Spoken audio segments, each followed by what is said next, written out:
এই রাষ্ট্রের রুহ হচ্ছে ইসলামিক। সেই ইসলামিক রাষ্ট্রের রুহু রাষ্ট্রের মালিকানাকে তাদের হাতে তুলে দেওয়ার জন্য কিছু ক্রীড়ানক কাজ করেছে।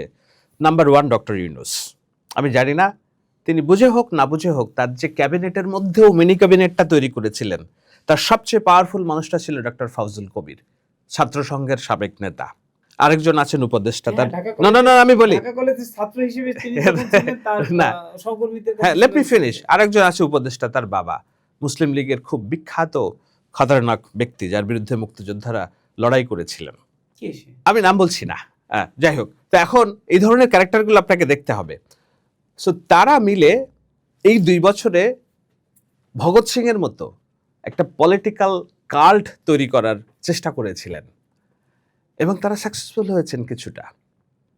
সেটা হলো ওসমান হাদি তার নৃশংস হত্যাকাণ্ডের মাস দেড়েক আগে চীনে গিয়েছিলেন।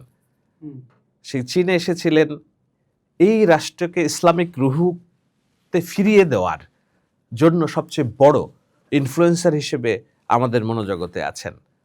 তিনি প্যারিস থেকে পৌঁছে গিয়েছিলেন চীনে। তাদের মধ্যে কি মিটিং হয়েছিল আমরা জানি না। দেশে আসার 1 মাসের মধ্যে ওসমান হাদি নাই হয়ে গেল বাংলাদেশের রাজনীতি থেকে।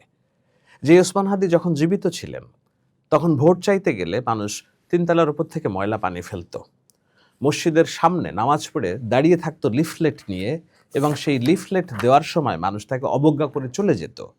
বাতাসা আর মুড়ি দিয়ে ভ্যানের ওপরে শুয়ে যে রাজনীতি করার চেষ্টা করছিল, সেই ওসমান হাদি মৃত্যুর পর বাংলাদেশের সবচেয়ে বড় ক্ষোভ আক্ষেপের জায়গা তৈরি হলো এবং একটা পলিটিক্যাল নাম হয়ে গেল।